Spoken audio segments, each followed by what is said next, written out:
What is going on, tanker enthusiasts? My name is Boz, and today I'm back for a special kind of video.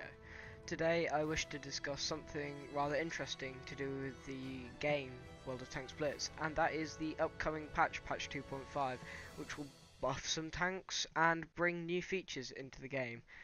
The main feature, of course, is the introduction of Camouflage, which was announced through Wargaming's now usual way of the puzzle through the portal, which gives a big hint onto what feature is coming in the next patch, and in this case it was a picture of 3 tanks, each in camouflage. As you can see, this picture shows an M48A1 pattern Tier 10 American medium tank, IS-4 Tier 10 Soviet heavy tank, and mighty Jagdpanzer E100 Tier 10 German tank destroyer, all in their respective camouflages, each representing the different types of camouflage. So the M48 pattern is in the desert camouflage types, or one of them. The IS-4 is in the grass type camouflage, and the Jagdpanzer E100 is in the winter / snow based camouflage, or at least they're all in one type of the many camouflages that will be in that particular section. First of all, I wish to address what this actually means for the game now that camouflage is introduced. Basically, the camouflage itself will aesthetically customize your tank, so it will look nice. On the battlefield, players can see that you have that camouflage. There will be a menu that slides out, a bit like, there are screenshots actually that I'll put just here, that in the forum they showed different sections of camouflages for snow, grass and desert, as it is in PC, and the different camouflage patterns there. Now, to the more technical stuff, camo rating. So camo rating, what is it? Basically, camo rating is the ability of your tank to stay hidden. All tanks have a set view range. In the PC version, the maximum spotting distance is 445 meters. This would be a smaller spotting distance in World of Tanks Blitz due to the scaled down sizes of maps and such. The view range of some vehicles, however, can be increased to above 445 meters. By applying 100% crew, different crew skills, as well as equipment such as coated optics and binoculars. However, this 445 meter restriction is still in force, but vehicles that have these above 445 meter view ranges pretty much have a better chance of spotting tanks that are above that 445 meter area, but this is in PC. The spotting mechanics, each vehicle has viewports and outer shape points, the commander's hatches, basically when your viewport gets destroyed or your commander gets knocked out, your view range is severely limited, if not knocked out for a short time. A vehicle is considered as spotted if there is a line of view from viewports of the observer vehicle to outer shape points of the target vehicle, assuming distance, including the camo value of target vehicles, and bonuses / penalties. Therefore, it is not needed to completely hide a vehicle in a bush. The cannon, for example, has no shape points and couldn't be spotted by an enemy. Basically, there are 3 main types of camo rating: camo when stationary, camo while on the move, and camo after shot.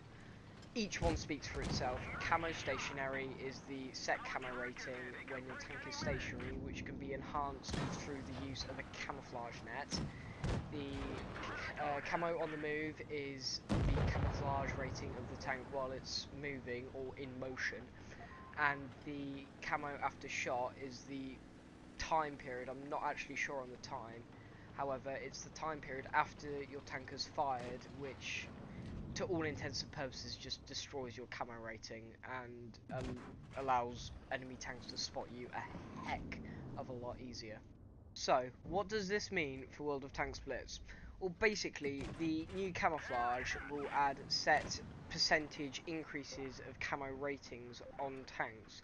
So, according to the news on the World of Tanks Blitz.eu news page, The camouflage patterns will add a 3% stealth bonus, as they call it, or camouflage increase on all light tanks, a 3% increase on all medium tanks, a 2% increase on heavy tanks, and 4% increase on tank destroyers. So basically what this camo rating does, these bonuses should I say, is it takes 1% of every single tank that it affects overall camo rating, because every single tank has its own set camo rating, and that is individual tanks, by the way. So an IS-3 has its own individual one, the IS-7 has its own individual one, the Object 140 has it. You get the hint. Anyway, these bonuses take 1%, i.e. dividing that camo rating by 100, which, as I say, is hidden by developers, so nobody actually knows the exact values. But we have rough estimates thanks to some very helpful Russians that experimented on it, and it times it by the 3, for example, for medium and light tanks to add that bonus, 2 for heavies, and 4 for tank destroyers. This applies only when stationary, I believe, and can be used in cumulative form with camo net and crew skills. Other obstacles actually also give camo ratings, just in case you didn't know, so bushes and fallen trees are the main examples, and they also add percentage increases to a tank's overall camo value.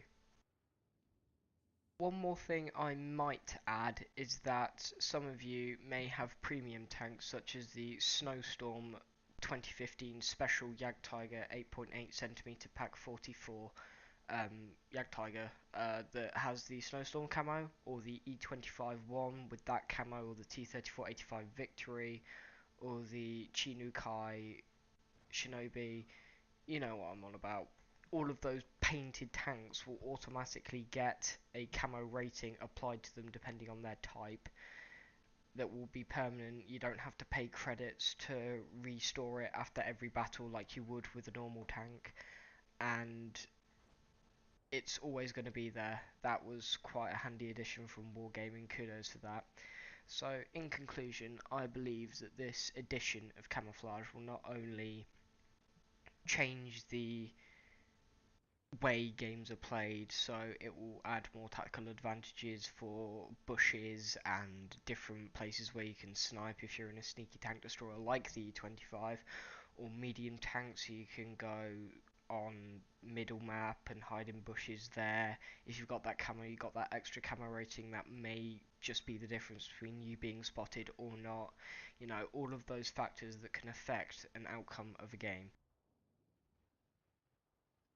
Another not so big thing, just to change the subject from the main edition, which is of course the camouflage, is the buff to the top speed of the everybody's favourite slug tank, the T-95, Tier 9 American tank destroyer, the one before the T-110E3, with the monstrous amount of armour, and that very, very good gun that does like 620 average. I think it really is quite good.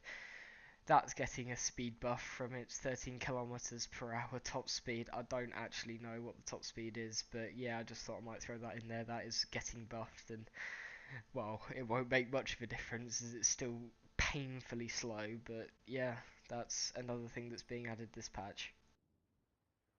So just to end the video off, guys, I hope you have found this video informative. I have tried to go over what camo rating is and everything, and how it will affect the way game plays and how mechanics work in game. I did enjoy making this video. I quite like the idea of researching into patch notes and everything. Unfortunately, I'm not a community contributor, so I can't have access, well, early access to all of these new features. But you know, maybe one day. But yeah, I hope you guys found this informative. I certainly enjoyed making it, and I hope you guys enjoyed watching it. I'll see you in the next video.